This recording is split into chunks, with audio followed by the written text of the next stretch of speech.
بسم اللہ الرحمن الرحیم۔ خزائن القرآن قرآن کریم کے علوم و معارف کا مجموعہ از افادات شیخ العرب والعجم عارف باللہ مجدد زمانہ حضرت اقدس مولانا شاہ حکیم محمد اختر صاحب رحمۃ اللہ علیہ۔ آیت نمبر 51۔ اعوذ باللہ من الشیطان الرجیم، بسم اللہ الرحمن الرحیم۔ انا نحن نزلنا الذکر وانا له لحافظون۔ ترجمہ، ہم نے قرآن کو نازل کیا ہے اور ہم اس کے محافظ اور نگہبان ہیں۔ انا نحن نزلنا میں صیغہ جمع نازل ہونے کا راز۔ میں نے اس وقت ایک آیت شریفہ کی تلاوت کی۔ آیت کا ترجمہ یہ ہے کہ اے انسانوں، ہم نے قرآن نازل کیا ہے۔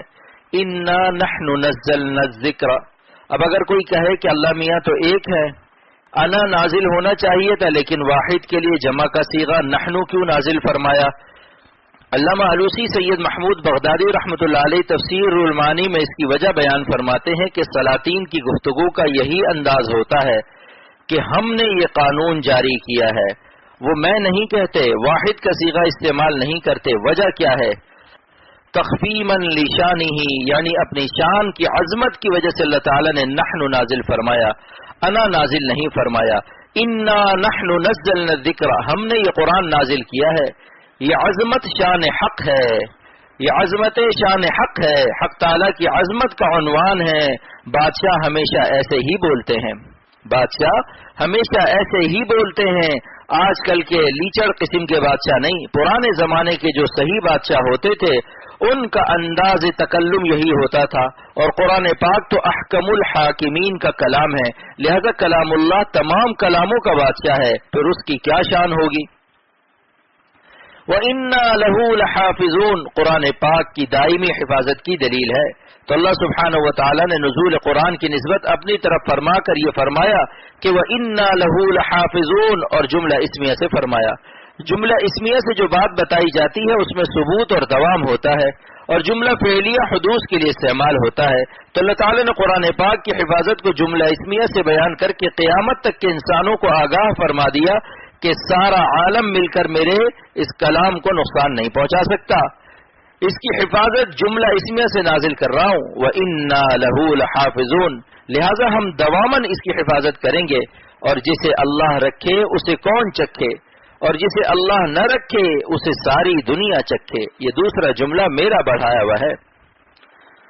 قرآن پاک کے علاوہ کسی آسمانی کتاب کی حفاظت کا وعدہ نہیں۔ علامہ علوسی رحمۃ اللہ علیہ فرماتے ہیں کہ قرآن کی حفاظت اللہ نے اپنے ذمہ لی ہے، اور اس سے پہلے توریت، زبور، انجیل کی حفاظت کا ذمہ نہیں لیا تھا۔ فرماتے ہیں کہ فإن الشیخ المحیب لو غیر نقطة من القرآن لَيَرُدُّ عَلَيْهِ الصِّبْيَانُ، اگر مصر کا کوئی شیخ محیب قرآن پاک کی کوئی آیت غلط تلاوت کر دے تو ہمارا 9-10 سال کا کوئی بچہ اس کو ٹوک دے گا کہ اخطأت یا شیخ، اس کی غلطی پکڑ لے گا۔ علامہ علوسی رحمۃ اللہ علیہ فرماتے ہیں کہ چونکہ توریت، زبور و انجیل کی حفاظت کی اللہ تعالیٰ نے ذمہ داری نہیں لی، اس لیے سب میں تحریف ہو گئی۔ ان کتابوں کی حفاظت اس وقت کے علماء کے حوالے تھی، علماء کے بعد والی نسلوں نے ان کو بیچنا شروع کر دیا، علماء کے بعد والی نسلوں نے ان کو بیچنا شروع کر دیا، لہٰذا آج توریت، زبور و انجیل محفوظ نہیں ہے۔ جو موجود ہے تحریف شدہ ہے، لیکن قرآن پاک محفوظ ہے اور قیامت تک محفوظ رہے گا، کیونکہ اللہ تعالیٰ نے اس کی حفاظت کی ذمہ داری قبول فرمائی ہے۔ وَإِنَّا لَهُ لَحَافِظُونَ، جملہ اسمیہ سے دواما اور ثبوتاً نازل ہوا کہ ہمیشہ کے لیے یہ قرآن پاک محفوظ رہے گا۔ چنانچہ بالفرض اگر امریکہ، روس، برطانیہ اور سارے عالم کی طاغوتی طاقتیں مل کر دنیا بھر کے قرآن پاک کے نسخے جمع کر کے جلا دیں تو ہمارے لاکھوں حفاظ اس کو پھر لکھوا دیں گے۔ قرآن پاک سینوں میں محفوظ ہے اور ہر زمانے میں رہا ہے اور قیامت تک رہے گا۔ یہ حفاظ کرام اللہ تعالیٰ کی سرکاری ذمہ داری کے منتخب افراد ہیں، حفاظت قرآن پاک کی خدائی ذمہ داری کے منتخب افراد۔ اور جہاں جہاں حفظ قرآن پاک کے مدارس کھولے جاتے ہیں وہ حضرات اللہ تعالیٰ کی اس سرکاری ذمہ داری کے منتخب افراد ہیں، وہ مسلمان منتخب مسلمان ہیں۔ قرآن پاک میں اللہ تعالیٰ کا جو سرکاری اعلان قرآن پاک کی حفاظت کا ہوا ہے، تو اللہ تعالیٰ اس کی حفاظت فرشتوں سے نہیں کرائیں گے، جنوں سے نہیں کرائیں گے، بلکہ وَإِنَّا لَهُ لَحَافِظُونَ کا تفسیری جملہ علامہ علوسی رحمۃ اللہ علیہ نے بیان فرمایا، ای فی قلوب اولیائنا، ہم اپنے دوستوں کی قلوب میں اس کو محفوظ کریں گے۔ قرآن پاک کے الفاظ اور معانی دونوں کی حفاظت کا وعدہ ہے۔ تو جہاں جہاں حفظ قرآن کے مدارس ہیں، یہ سب بارگاہ حق کے سرکاری لوگ ہیں، کیونکہ حفاظت قرآن پاک کی سرکاری ذمہ داری کے منتخب افراد اور کارکن ہیں۔ اور وَإِنَّا لَهُ لَحَافِظُونَ میں قرآن پاک کے الفاظ کی حفاظت کا بھی وعدہ ہے، اور ان الفاظ کے معنی اور مفاہیم کی حفاظت کا بھی وعدہ ہے، کیونکہ اگر کسی مکان کے باہر تالا لگا ہو لیکن مکان کے اندر کا سونا چاندی اور جواہرات سب چوری ہو جائیں تو کیا حفاظتی حق ادا ہوا؟ لہذا قرآن پاک کے الفاظ میں بھی قیامت تک کوئی تحریف و تبدل و تغیر نہیں ہو سکتا، اور قرآن پاک کی معنی و مفاہیم میں بھی نہیں ہو سکتا۔ اس لیے قرآن پاک کے الفاظ کی تلاوت مع تجوید وغیرہ کی حفاظت کے لیے دارالعلوم کا قیام بھی ضروری ہے، کیونکہ قرآن پاک کی معنی و علوم کا سیکھنا بھی اتنا ہی ضروری ہے جتنا اس کے الفاظ و تجوید کا سیکھنا۔ قرآن پاک کے الفاظ و معنی دونوں اہم ہیں، اور دونوں کی حفاظت کا خدائی اعلان ہے۔ آیت قرآنی سے مکاتب و مدارس کے قیام کا ثبوت۔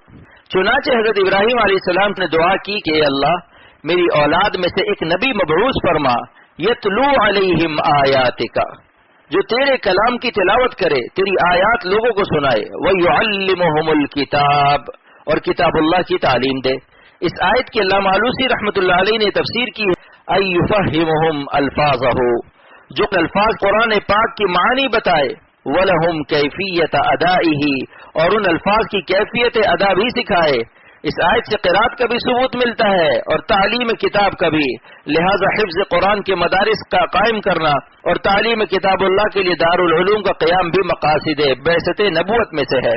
لہذا جن ماں باپ نے اپنے بچوں کو حافظ بنایا، جن اساتذہ نے بچوں کو قرآن پاک حفظ کرایا، جن لوگوں نے یہ مدارس قائم کیے اور ان کا اہتمام و انتظام چلایا، جن لوگوں نے ان مدارس کے قیام میں مالی یا جانی کسی نوع کی اعانت کی، وہ سب خوش نصیب ہیں، ان کو مبارکباد پیش کرتا ہوں، کیونکہ وہ سب کے سب وَإِنَّا لَهُ لَحَافِظُونَ کی خدائی ذمہ داری کے افراد اور رکن ہیں۔ اس آیت میں اللہ پاک کی طرف سے قرآن مجید کی حفاظت اور کفالت کا جو وعدہ ہے، یہ سب کے سب ظاہری ارکان کفالت اور ممبران کفالت ہو گئے، اور اس میں شامل اور منتخب ہو کر اللہ کے پیارے ہو گئے۔ قرآن پاک کی خدائی حفاظت کے اعلان میں وہ سب قبول کیے گئے۔ اللہ پاک اپنی محبت ہم سب کو عطا فرمائے۔